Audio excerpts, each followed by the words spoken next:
Nee meneer, ek dink ek's reg. Ek dink ek het gister my vraag gevra.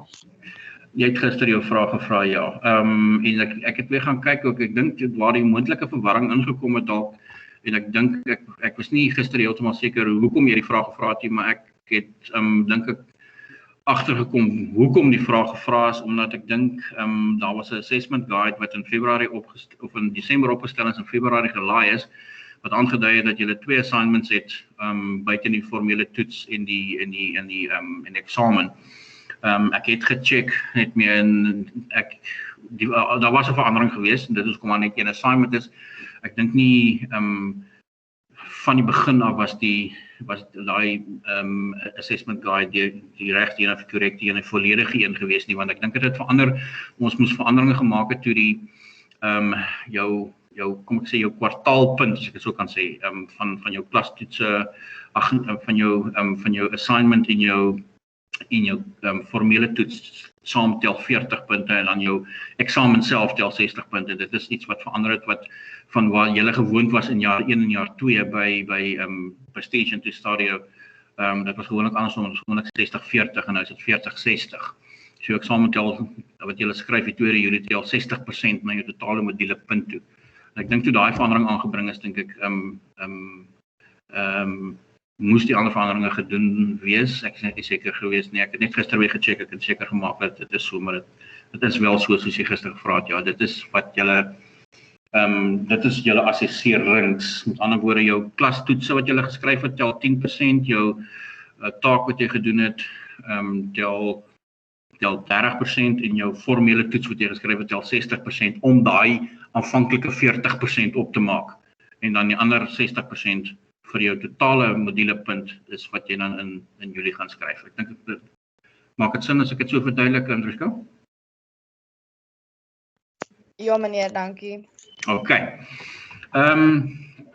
Wat kan jy onthou toe ons begin het? Absoluut niks. Ek is doodseker, want ek kan nie eens onthou wat ek vir ontbyt gehad het vanoggend nie. Maar nou, yeah, in my case, it's actually because of old age, but no, not old age. Just if your brain is racing, you're busy with too many things at the same time, you actually confuse yourself. It's like somebody talking and then interrupting himself. I think it's probably a sign of the times. Apparently, Gen Zs are very good with multitasking. I'm not totally convinced that the quality of the different tasks that they are busy with simultaneously are equally good, though. However, having said that, I think very important in a summary and in a revision towards preparing you for an exam is to, I think, highlight what the entire module is actually about. And I think that's why we started off in chapter 1 with the differentiation between products and services. And I think that's where everything comes in, because whatever examples you have to use and whatever applications of concepts that you have learned, have been exposed to and have learned through this module, means nothing if you don't distinguish properly between products and services, because that classifies and also justifies why certain modified ways of marketing is required for services. Obviously, services marketing deals exactly with that. That's the marketing of services that's provided by service providers. So it's not a product. They might include products, because we have dealt through this module with a lot of hybrids, basically, which is services that's provided like a hotel or a restaurant or a doctor or a dentist, for instance, because the actual service that's performed by that service provider requires certain tangible items, products to be available for that service to be performed. You can't be a hairdresser without the equipment and the tools. There must be a chair for you to sit in. There must be scissors and clippers and whatever they need to perform that function. The doctor needs his stethoscope and all the blood pressure cuffs and everything that he requires to be able to perform his services as a doctor. Examination rooms, the examining beds, all these kind of things. So every service provider is different, but the majority of service providers that we are exposed to on a regular basis does not just offer the service. They cannot divorce the service from the product that comes with it to complete the service that they offer. The 5 characteristics that differentiate products and services is therefore, in my opinion, where we have to start off with and just clarify, because if we understand these 5 characteristics very well, the application of everything else that we learn later on, how we deliver a high quality service, the decisions that customers take, how we manage our employees that deliver the service and help us to deliver the service, how we deal with complaints, how we price our services, everything is linked to these 5 items, because if you understand them well and you can apply it to any situation, you can almost apply it to every other chapter in the textbook. Those 5 characteristics are tangibility, inseparability, heterogeneity, perishability, lack of ownership. There's nobody else in the session but me and you, Andriska. Will I put you on a spot if I ask you just to give your version of these 5 items? Meneer, daar is, ek dink 6 ander mense ook in die klas. Is it? Waar's my chat room dat ek kan oopmaak? Hi guys. Marilee, Paige. Oh, they see now. Sorry. Jessica. Yeah. How's everybody else doing? Raise your hand to say you're alive. Shout to say you're alive. Unmute yourself and shout to say I'm here. Hi, sir. Welcome. No, sorry. I mean, I was on a full screen, and I only had obviously because the last conversation I had was with Andrushka. She was the only one that popped up. Now that I've opened my chat screen as well, I could see that yes, the majority of you have actually have you been here from the start? Have you been hiding? Have you been keeping quiet? Have you secretly joined? The reason for me asking that, have you missed any of the information?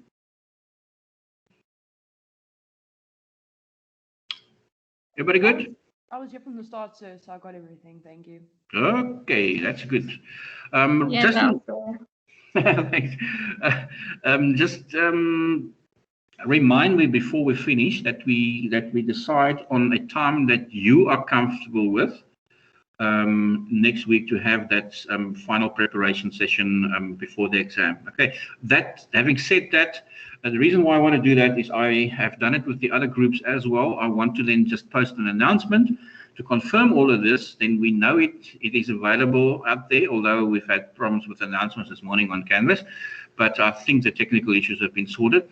To basically confirm, this is your exam, this is the date, time, duration, marks, what chapters is covered and in the test, what are the important contact details of in case of technical issues, the email address, the WhatsApp phone number, if there's load shedding in the middle of your exam, because for the reasons that I've mentioned yesterday, the time that your exam will be conducted is reverted back to a non-open day 24-hour window, but it's a 4-hour window purely for security reasons, because students are scattered all over, but it's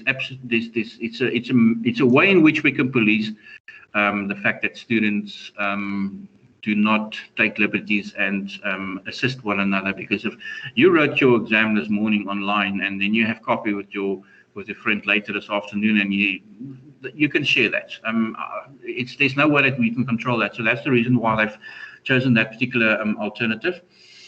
So I think it's available on the 2nd of July when you're writing services marketing between 8 and 12 in the morning. The time has been set. That's your window to complete your exam.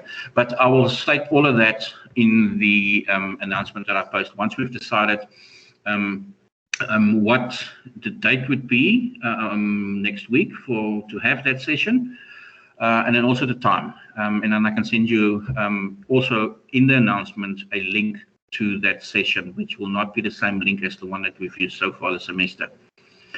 Right. Anybody else then? Okay, so it's not just me and Drishka. So anybody else? Those 5 characteristics that differentiate products and services, and that basically is the foundation for us to help us to market our services properly.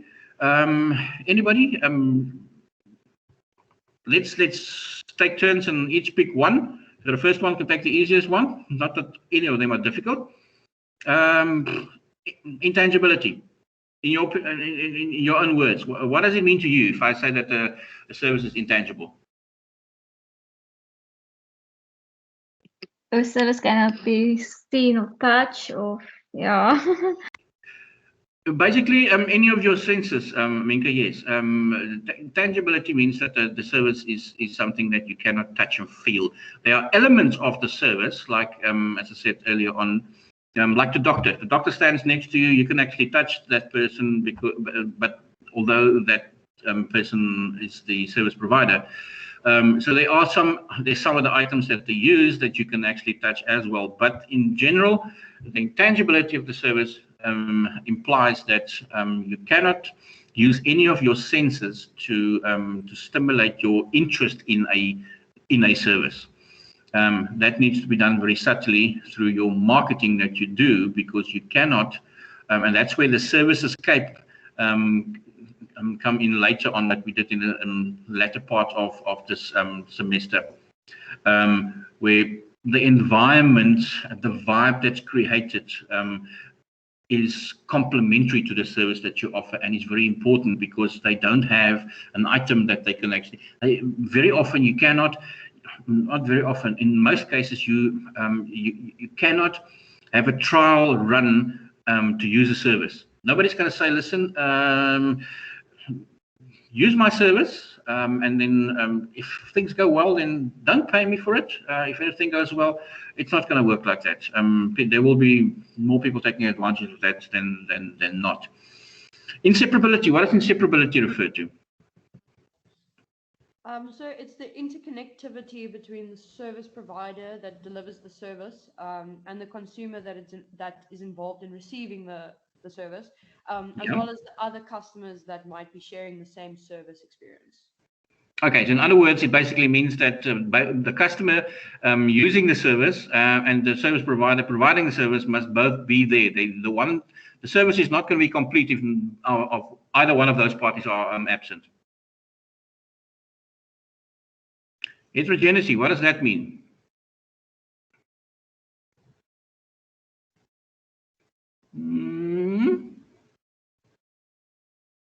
Is it a variety of services? Heterogeneity refers to, let's give it a shot again.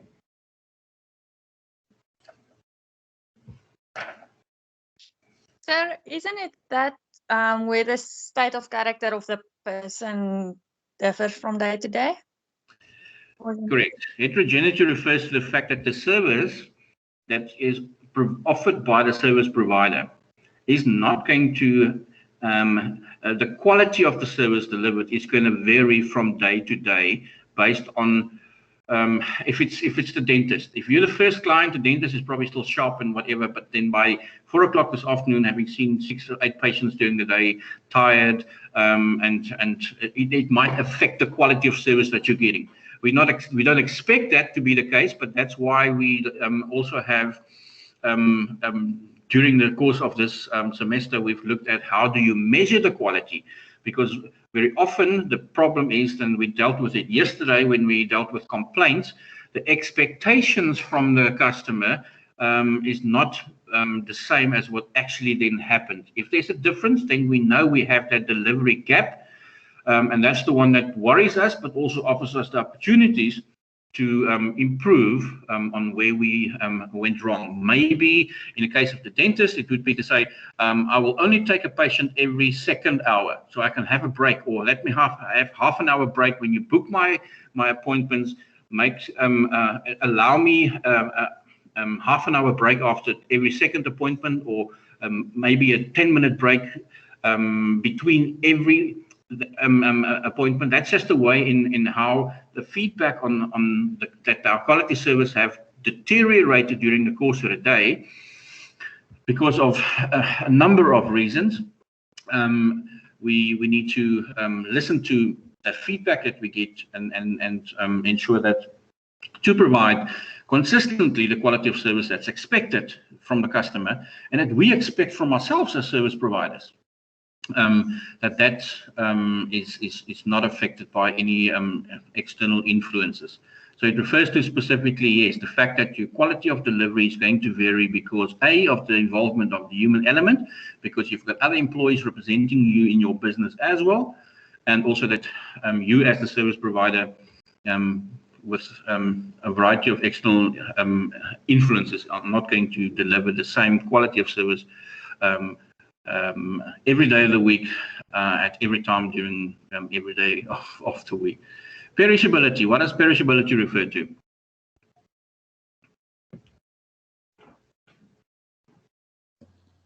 It can't be stored. Like you can't use it later. You mean I can't take my dentist home? Yes, you can't. Unless I'm married to a dentist. Okay. No, sorry, tongue in cheek. Perishability refers to exactly that. You cannot store that service. You can go to Macro and you can buy on bulk. If anything that's on sale, you can put it in your cupboard. You can use it within the expiry date that's on that's labeled on the product, but not with the service. You cannot buy a ticket to fly from Cape Town to Joburg using the services of SAA for coming Friday and returning on Sunday evening, and then decide, you know what, I have a ticket, I might as well use it whenever I want. No, you only have the luxury of using it for the time that you've booked it. You cannot use it later. And once that service has expired, because there's no like physical tangible product option of storing it, you've missed your shot. If you have a valid reason, you might get a refund. But unfortunately, you miss your plane, you miss your plane. I learned that very hard lesson when I was in the UK, traveling from London to Tel Aviv in Israel. There are certain high security flights, especially going out to certain parts of the world, that regarding of what time they tell you to be at the airport, you need to be there even 2 hours earlier than that. Anyway, lack of ownership. What does that refer to as one of the characteristics that differentiate products and services?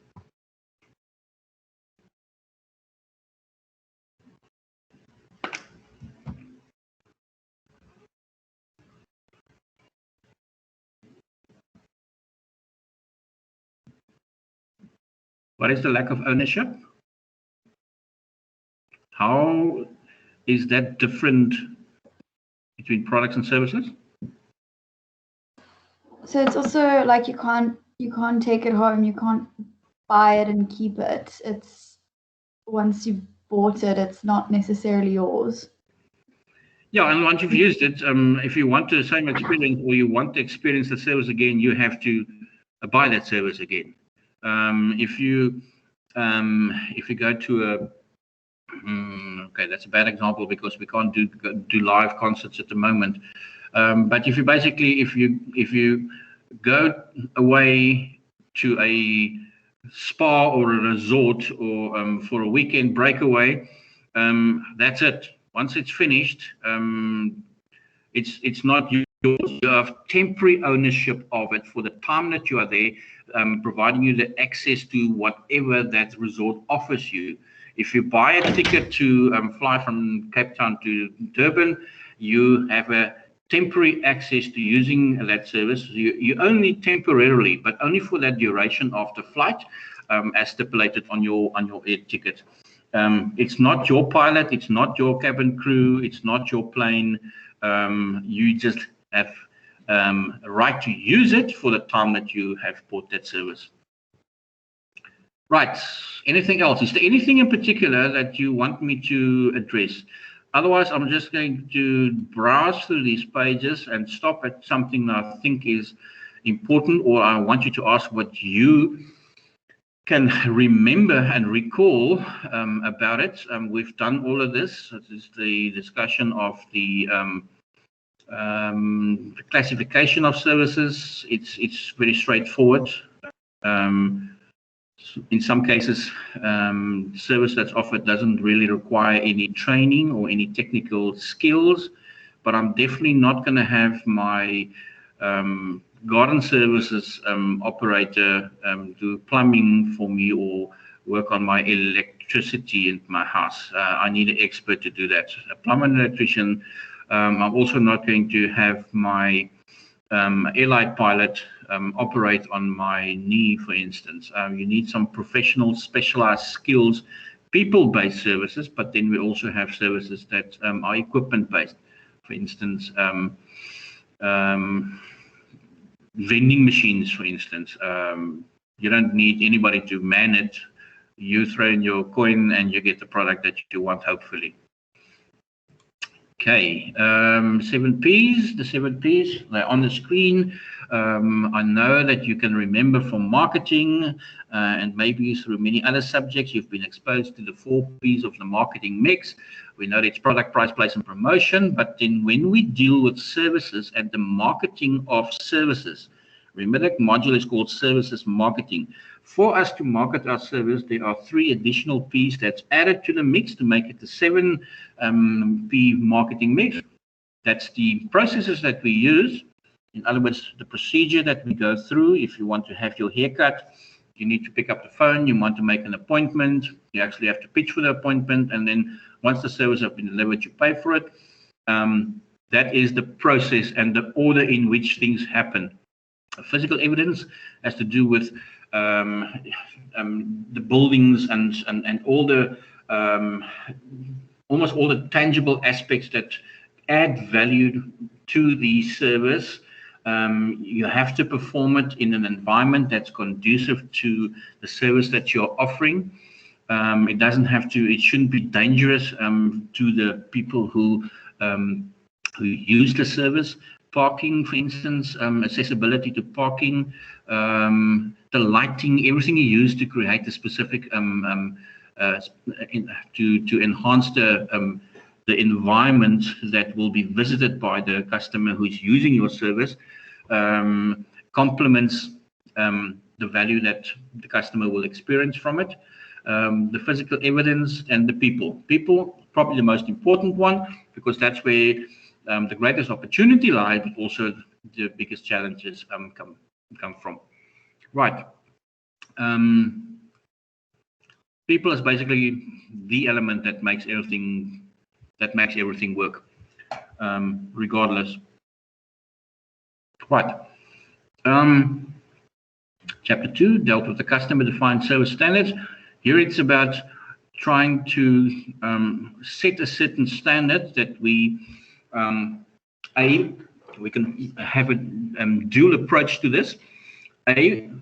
Determine what the customer expects from us. What does the customer expect from a delivery? You do not expect to wait for 3 hours at a doctor. Do you expect to wait a few minutes though when you visit a doctor or a dentist, regardless if you had an appointment or not? Probably yes, because you do not know how long it will take the doctor to attend to the previous patient.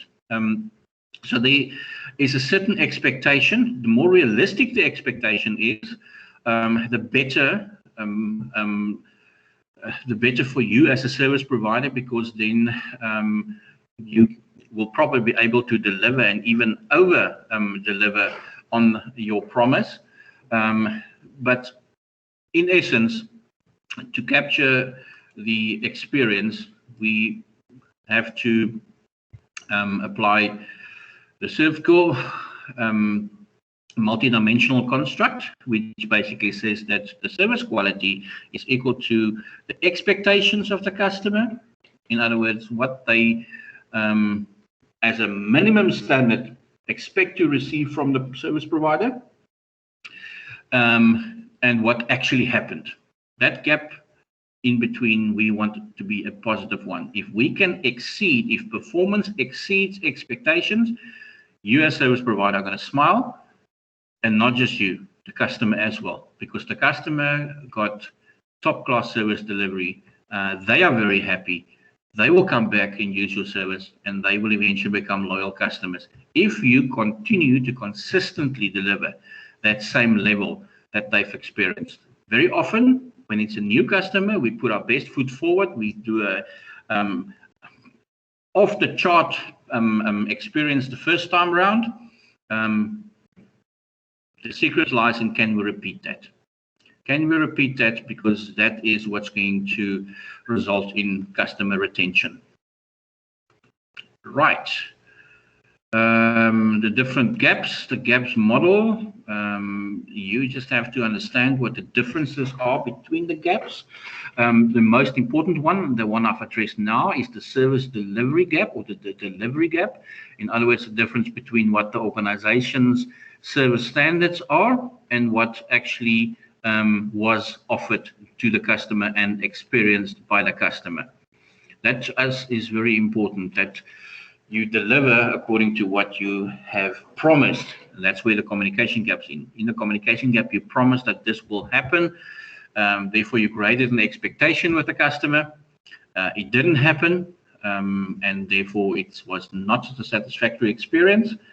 And the service itself is therefore rated negatively. If it's the reverse, obviously it will be what all of us attempt to achieve, and that's that positive experience, that we actually have not just lived up to our promise, but have exceeded our promise.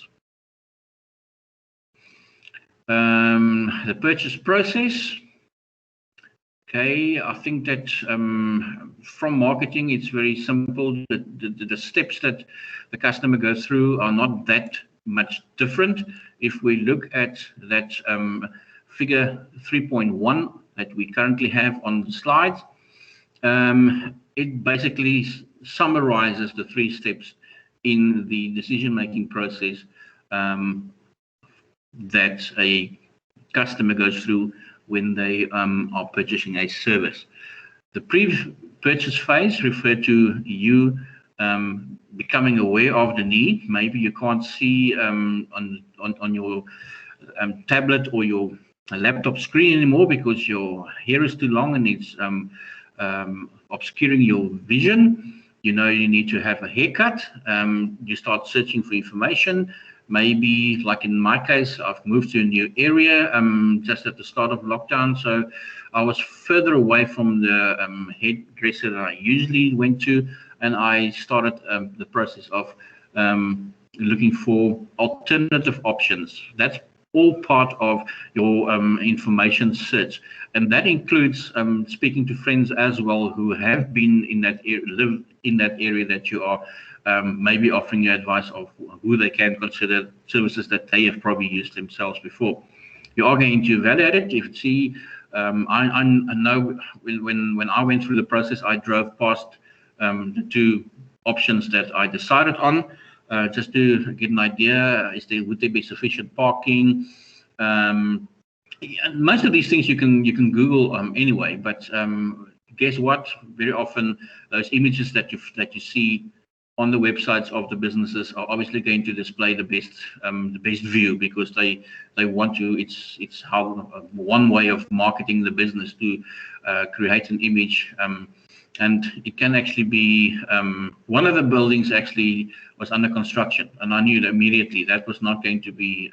It might have been a very good hairdresser, but the fact that the environment in which the service was offered was not really what I had in mind, and as a result of that, that was part of the criteria that I used to evaluate all my options. And then finally, the second stage is where you actually encounter the service. That's where you now go to that service provider, you use the services, and you experience the service, and you now can, obviously in your post-purchase stage, evaluate if it was satisfactory or not, and that's going to influence your future decisions, if you are going to return to that service provider or not, or are you going to change and use somebody else. Right. Chapter 4, the importance of using marketing research. It is very important, as we said yesterday. There are different tools that we can use to different tools that we can use to collect the information that is referred to as research. I think the most important one is that's offered to us as service providers is the fact that we have to do proper research before we start marketing our service to maybe get to know our potential customers better. And if you have a sort of, if you can predetermine a kind of a customer profile, it would be obviously to your advantage. Formal research can either be quantitative or qualitative. Quantitative obviously refers to the collection of numerical data. You want to find out how many people actually used your service last month, not necessarily interested in why they use your services or how good they felt about the service. That is what will come out in a qualitative research. You're going to do both, obviously, because it's important, and it depends on business, because the quantitative one is most often done to determine your financial objectives. You need a certain number of clients to use your service in a month to make the books balance and hopefully make a profit. And the qualitative is going to support that particular notion of how do you get those number of feet that you want through your door on a monthly basis. And that's going to be linked to your service quality delivery. At any point, anybody is welcome to step in. The research process, I would actually, how I feel about the research process is I feel that it actually warrants a course in itself, a module within a course. Maybe in your second year, even at the start of your third year, so you can apply these things when you get to your third year in a 3-year course. I went through the process when I was at varsity, and I passed my 3-year qualification, but I did not feel completely satisfied. And I realized that when I got to my honors year, and we almost had no classes, and when we did have class, we actually discussed research that we have done. I was never so busy with a course than I was then, but never in class, because everything you did was research based, and I quite enjoyed that. And I think that made all my studies valuable to me, because I got the opportunity to apply those skills. But then the important thing is that you need to have a basic knowledge base first before you can actually do that. You cannot just immediately in year 1 send the students out to do a 6-month internship at a company. They need to have a basic knowledge on what to expect, and they need to be equipped with certain skills on what to do when they are working for that service provider as part of an internship. How's your practical work? How's your internships and field work going at the moment?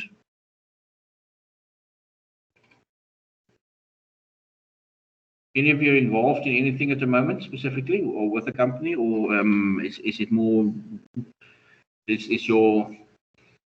Are you on your own regarding that? We're still getting those like work integrated lessons. I think. Okay. Yeah. You'll do that in the second part of the year. Yeah. Okay. Good. I'm basically I'm in the process of designing a capstone project for another institution that I do some work for as well. And yeah, it's very much, they want a nice combination between field work, certain number of hours in the field, and as well as then a research project. Anyway, people, I think research is important, and I think if you, because it's so important, most businesses actually have somebody that does this for them, or they contract consultants to do that, because it's so important. It's time consuming, and I think that's why the bigger you are as a service provider, obviously the greater access you have to funds to be able to get experts in. But I would almost like to say that objectivity, the fact that you bring somebody in that is not that's going to evaluate or going to complete the process, in the most objective manner, it gives you valuable information. I'm very much in favor of getting people in, experts in, to conduct a research for my business to see where we can do better, where we are going wrong, because those are the two most important things that we do have to collect data on. Right. Service design, chapter 5. I'm going to go to my textbook and see if there's anything specific in the textbook that I want to highlight. Not really that I can think of. Let me page through this particular section. At any point, you are welcome, any of you, to interrupt me and ask me a question. Right, as I page through this, let's have a look and see. Okay, this is just, I think the essence in developing, designing a service program is to not forget that to have a good idea, you have to start off by getting many ideas first. Not every idea you'll come up with is going to be the light bulb moment, or is going to provide you with that light bulb moment. You have to work through a lot of ideas and generate many ideas, get ideas from as wide as possible. And I think one of the most effective tools of identifying new opportunities and ideas is to just listen to your customers.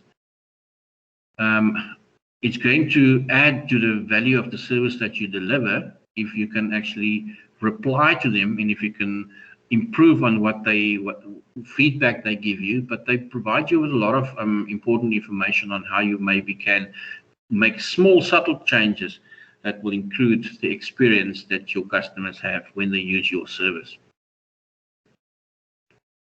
Right. Services blueprint, as I said, we just have to know the different phases, different elements involved in the services blueprint. I'm not going to provide you with a diagram like this and say populate it for me, yeah. Not saying you're not going to get it in the test. I'm not saying you're not going to, definitely not going to get it in this format, in where you're expected to design a blueprint for me like this in an exam. Right, there's steps in the blueprint that you can read through. Right, we've had some different matrices that we've used. The quality matrix, that's an example of the quality matrix. The pricing, again, I think it was extensively covered in your formal test, where you had to remember when you had Wolfgat, and you had to look at the different pricing strategies that they could follow. How would they price themselves against their competitors? What are the different pricing options that's available? And again, it comes down to what you want to achieve as a business. And the one that is obviously most difficult to capture and put into a monetary value, which will result in the price that you're going to charge for your service, is the what the customer perceives as value or not. It's very simple. If you know this item costs you $10 to manufacture, or that the service itself, your standard going rate to pay your hairdressers are X amount per hour, or per client. You know what the cost is for the rent that you have to pay, the water bill, the electricity bill, all the equipment that you have and that you need in your shop. So costing, you can actually really very accurately determine what the cost is. What's very difficult is to determine, like in Wolfgat, that restaurant on the West Coast, like in their case, Something that's as unique as that, and where the menu is not even exactly the same every day, and definitely not the same as any other restaurant in the area. It's very difficult to compare, because you cannot compare them to an existing restaurant, or definitely not to Spur, because they're in totally different markets. But another specialized restaurant, for instance, have a very set menu, so to speak, and they definitely do not have the owner walking around. So there are special elements that adds to the value of the experience for the customer, and it's very difficult to actually put that in monetary terms and put a price on it, so to speak. So also because it's so different, what's valuable for one person is not necessarily going to be valuable for another person. So it is very difficult, and therefore most of these strategies that you used is based on items that you can actually cost or can quantify. It's the safest way of doing it. Customer value, the product value, the service value, the personnel value, the image value, all of these things in combination, I think, is important. The product, yes, it has to work. You cannot, that's where you can't drop the ball. The way in which you do it is very important, or more important for the customer, because they are using your service because of the convenience very often that it offers. They don't have to do it themselves or buy equipment to do the job themselves. The different costs, we've covered that in the exam as well, or in the test as well. Yeah, I think this is pretty much it. Price and demand. Again, you'll probably still remember that from marketing, what we call the demand. The demand, specifically, I think what we did in this chapter is we looked at the elasticity and the inelasticity of demand.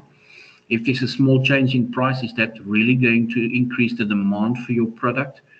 And if there is, then obviously it refers to a more elastic demand. But again, this is all marketing from your first year, I think, business marketing.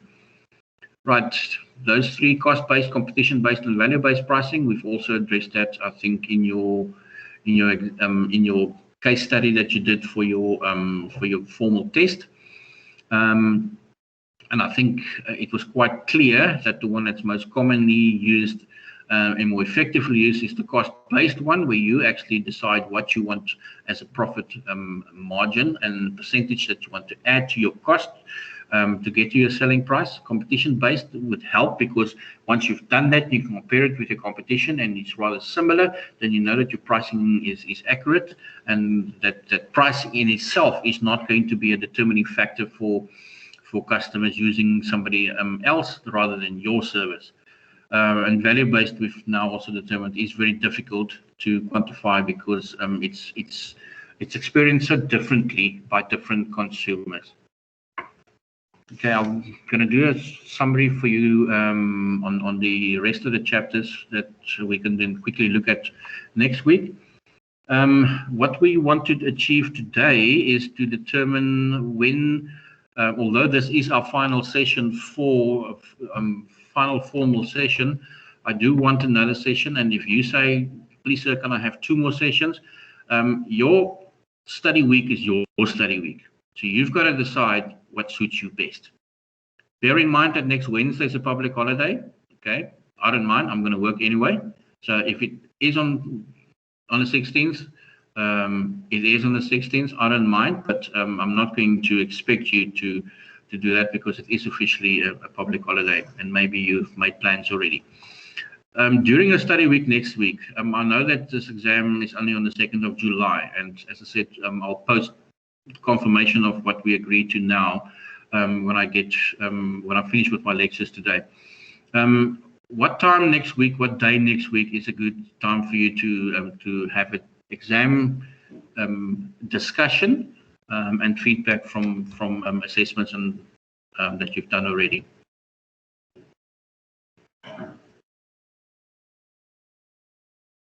It can remain the same as the scheduled times that you've used during the term. It can be on the same days and the same times. I still have lectures with first year groups. So I basically, let me say I'm not available on Monday morning second period. I'm not available Tuesday. No, Tuesday I'm available the whole day. Wednesday, obviously it's public holiday, but I'm available the whole day. Thursday, I have lectures for first years second period, and on a Friday I'm also not available second, third, and fourth period. It's all first years. What day and time would suit you best? So could we maybe keep it to our normal Monday time, like our normal Monday period during period 3? Good suggestion, Jessica. We can do third period 10:50 on Monday. Yeah. Is that fine with everybody else? I also agree with that, sir. Good, good. Right. I've made a note of it. Our session will be, we might be able to use the same link because I don't have to change the link if it's the same, if it stays the same for next week. I'll just check and see if it's on Canvas, if it was actually loaded for next week as well. It should be. We'll keep the session, the additional session, and please, that's also, for me, the only thing I expect from you in preparation for that is to draft questions that you want to ask. It could be on the work, it could be related to the processes. I'm going to prepare something that is going to give you a 20-minute summary of the chapters we did since the formal test, give you feedback on your assignments as well as your test, and discuss the exam itself, the logistics. And again, it does not have to be limited to an hour. If we extend the hour, it's fine. It's an additional session. However, and I'll mention that in the announcement as well. I'm obviously available throughout the exam as well. We're doing the session next week. It doesn't mean that I am not prepared to do a session with you later on, closest to the 2nd of July, when the exam is conducted, because I know that I'm there for your assistance. So if there's another session after next week, it's also fine with me. Just keep on communicating. Drop me a mail. I'll put my email address again in the announcement this afternoon, and let's take it from there. Any other contributions? Any other questions? We settled in for Monday. Coming Monday would be the 14th of June, and we do the third period starting at 10:50. All good at this point? Yes, sir. Thank you. Okay, that's it for today. You can actually go and have early lunch.